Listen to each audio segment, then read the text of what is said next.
Hello and welcome to this Design Practice 2 Module 36. We are going to talk about introduction to mechatronics with an idea of intelligent product design. So we will try to decipher a little bit about what are the components which go into mechatronics as a field. How is it different than normal products, okay, because they are intelligent products. And then you apply this mechatronics concept into developing some of the intelligent products.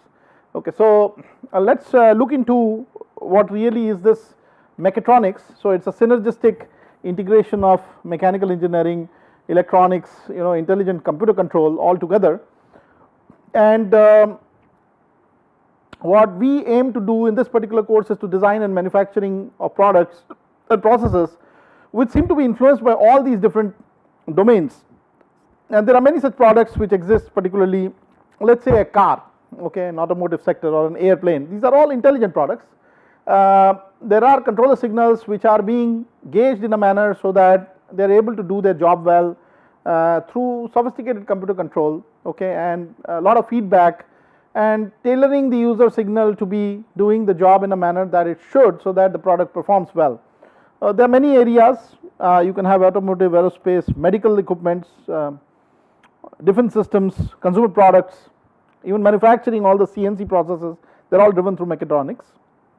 And if I were to look at holistically what this area is about, it's like a synergism between control systems, particularly digital control systems, control electronics, electronic systems, electromechanical systems, mechanical CAD or computers, all integrated together into one domain. Okay, so that the idea is that if the user signal is to an extent X, can I be able to with feedback improve that signal so that the performance of the system doesn't get altered too much, and it's a fine balance which happens to the real delivery from the product to the real world. Okay, so it's a very intelligently designed system. So how is it done? How is mechatronics practiced, or how is intelligence put into all the products?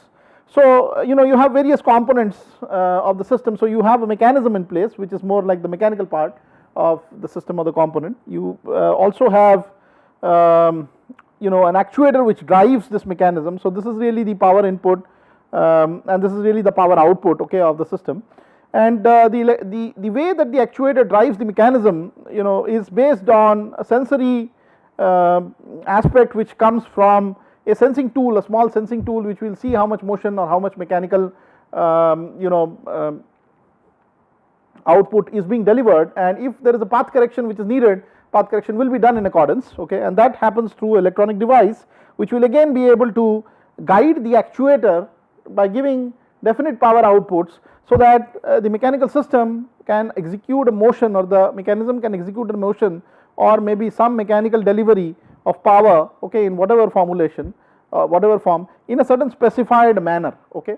So that manner based guidance is what the job of a mechatronic system is really about.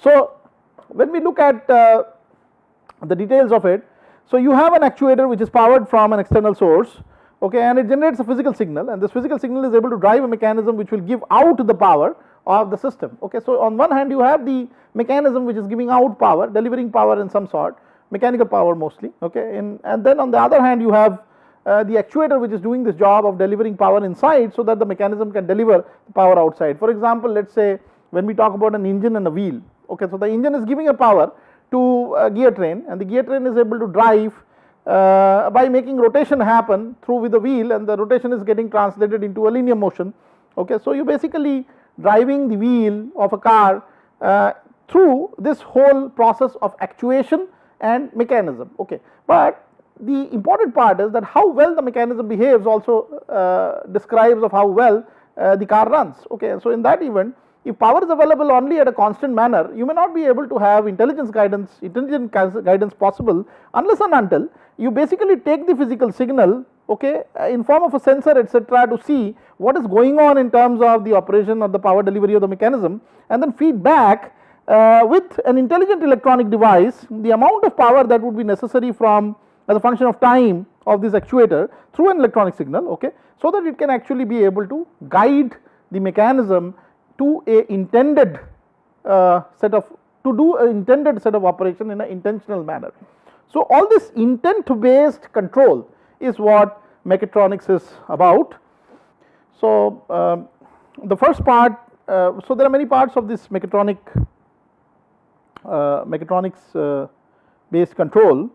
So one of the important parts is the CAM, CAD and the CAE, computer aided engineering part of the mechatronic system. So these are systems which are essential to realize or drive some of the mechatronic based intelligent systems. Okay, so this is one of the first steps of intelligent systems, I would say. So how are these related? How is computer aided engineering and design and manufacturing related together? So this is being shown here in this network. So you have one manufacturing tool, the rapid prototyping tool, which is based on computer aided design. So you have a CAD package, and this CAD leads to some data. You have actually learned this towards the beginning of this course, and it is basically fed into a rapid prototyping tool, okay, to make a part or realize a part. So from the design to the reality, you are able to have intelligent computer control, okay. And then we talk about a management system, a component management system, which basically looks at the system level, what are the components which are needed and how these components can be formulated. And so there is an interaction between the computer aided designing and the component management systems, okay. And there is an integration of computer aided involvement of both the computer aided engineering based involvement of both the components as well as the system level information. You're managing the computer aided engineering information through the computer aided designing. You're basically feeding information from the computer aided designing into the CAE, okay, and on the other hand also using CAE to do the computer aided manufacturing, okay. So the systems are providing capability for rapid prototyping. Similarly, the components are providing capability for rapid prototyping. Again, the data that is needed for actually synthesizing what we have to synthesize comes out of the computer aided designing, and everything is managed by this computer aided engineering tool. So this is how the integration of all the three work out to be. There are different softwares which would do this job. For example, computer aided designing software, for example AutoCAD or TwinCAD, would do the job of how a design can be manipulated, maneuvered, stored in form of data, coordinate data. Again, many sections can be seen or how they can be put together as assembly. And then the functionality part of that comes from the CAE, which talks about how you can assemble them together, how you can put them together in space, once the components or basic component level informations have been created. So the various packages like ANSYS, Abacus, Nastran, Adams, Moldflow, etc. to determine that part. And then we talk about CAD has obviously 2D drafting as well as solid modeling, and I think we have done a lot of this towards the beginning of this course when we talked about CAD as such. And so in order to integrate them, in order to make this CAE happen, where there is a functionality, a part based functionality as in a linkage or a mechanism or an assembly being realized, you need this manufacturing part, which is through SolidCAM or SurfaceCAM or MasterCAM. These are some of the softwares which would do this job. So in other words, we are having a computer based assistance and intelligence assistance for realizing a geometry from numbers to physical world, okay, through all these different things.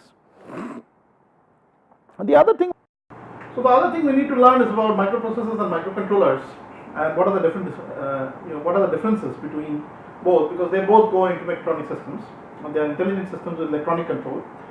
So microprocessors again comprise of various different things connected together on a board, okay. So for example, there is a CPU which does processing.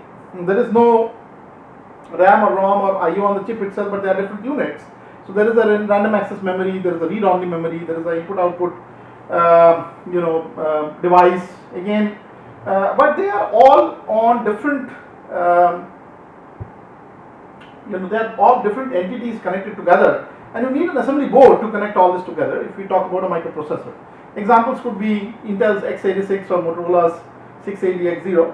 These are two microprocessors, for example. So you have connects between the CPU, the RAM, ROM, IO ports, timers, serial COM ports, assembled maybe on a motherboard. So there are many chips on the same motherboard, okay, and these are connected together through information sharing mechanisms, the buses, okay, which are again a short form of the Latin omnibus, which is actually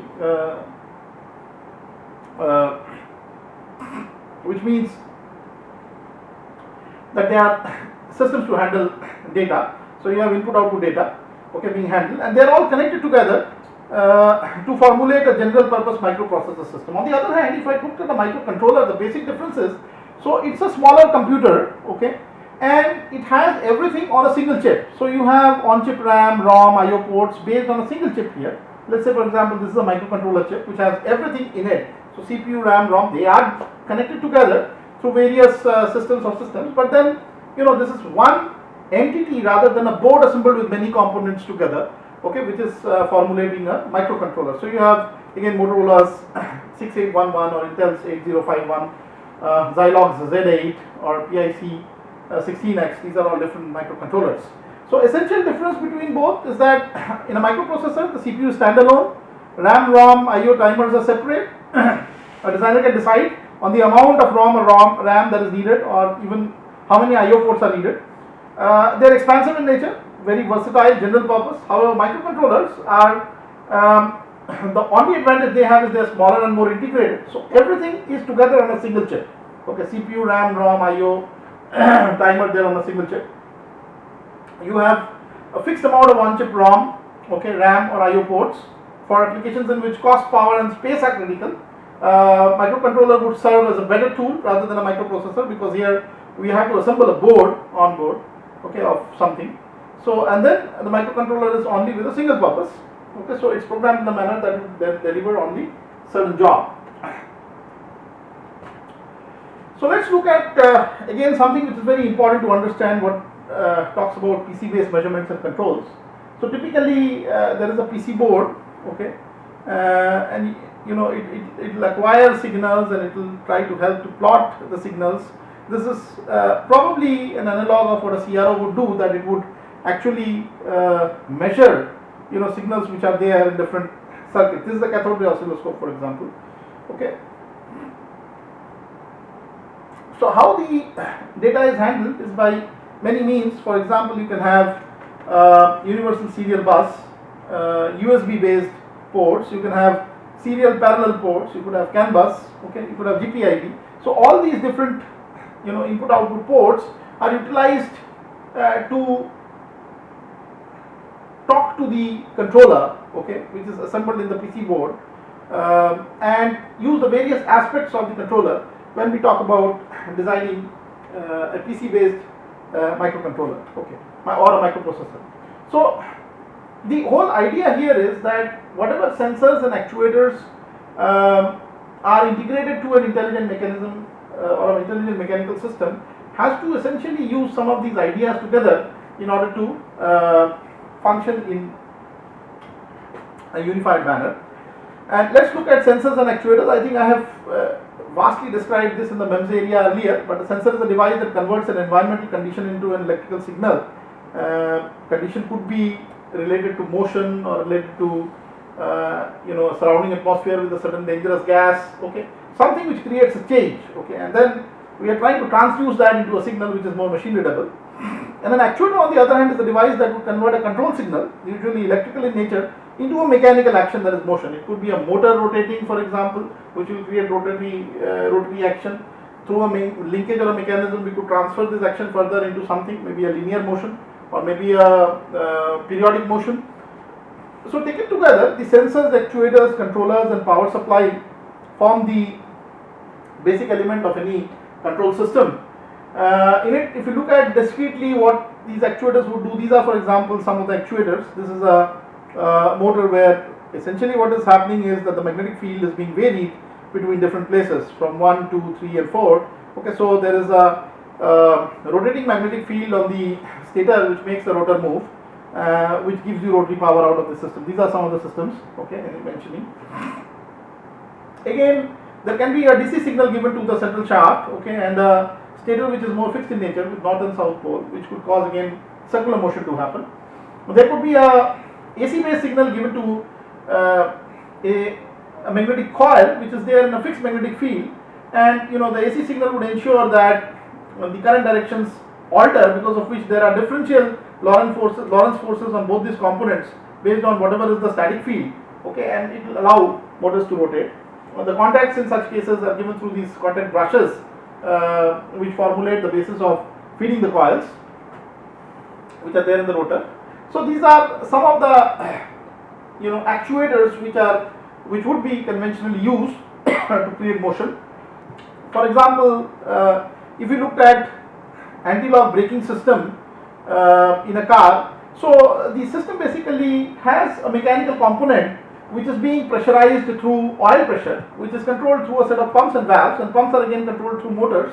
Okay, the idea here is that the distribution of the braking force is being monitored, and accordingly differential braking is provided mechanically to the 4 different wheels, both front and back.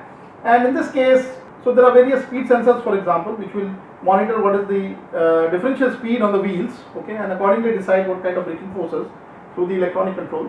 If we looked at what are the different parts associated with different systems which can control this differential braking mechanism, so you have hydraulic assisted braking, which is actually through hydraulic cylinder on brakes, which you can find here, right here. Okay, so there is a mechanical aspect which is about how much braking force would be needed.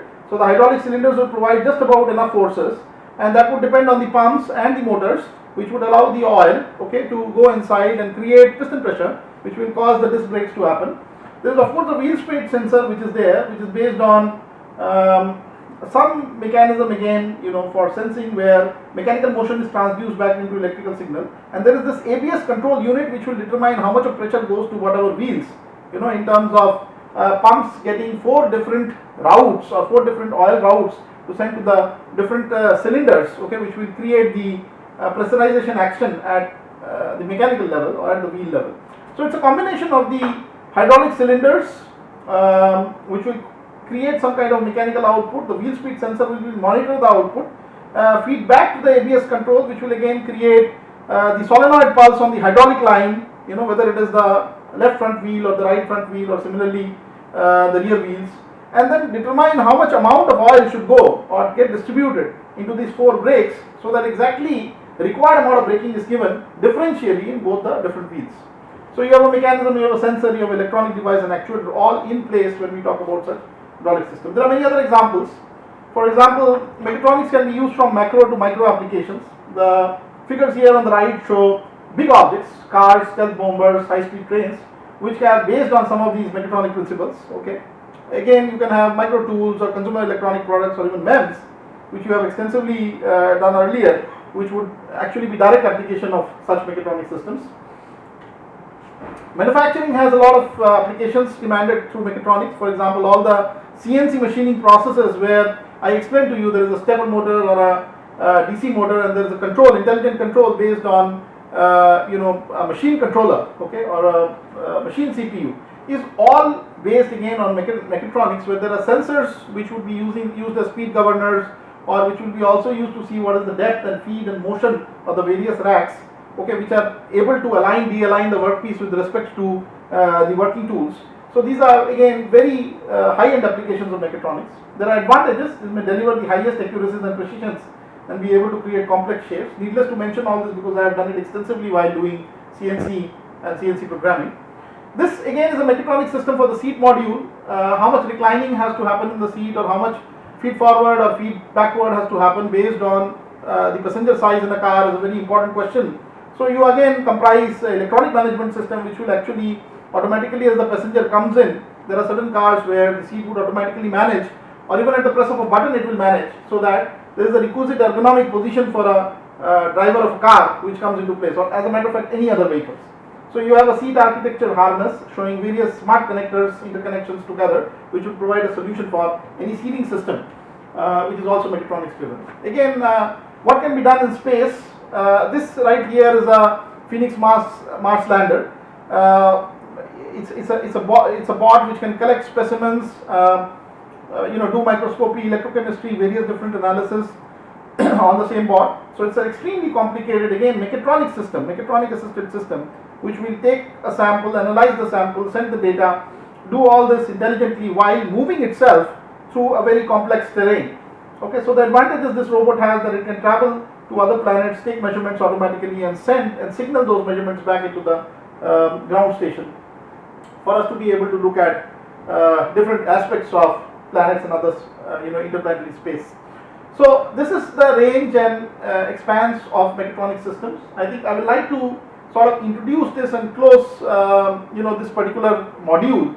But in the next few modules, there will be a lab activity driven by again the teaching assistant for this particular course, Mr. Sanjay Kumar, who will talk a little more about various aspects, individual aspects like sensors and transducers and how they work, and he will show you in the field by being able to set up a data acquisition based environment for different thermal controls which could be performed on a chip level. So with this I would like to end this particular lecture.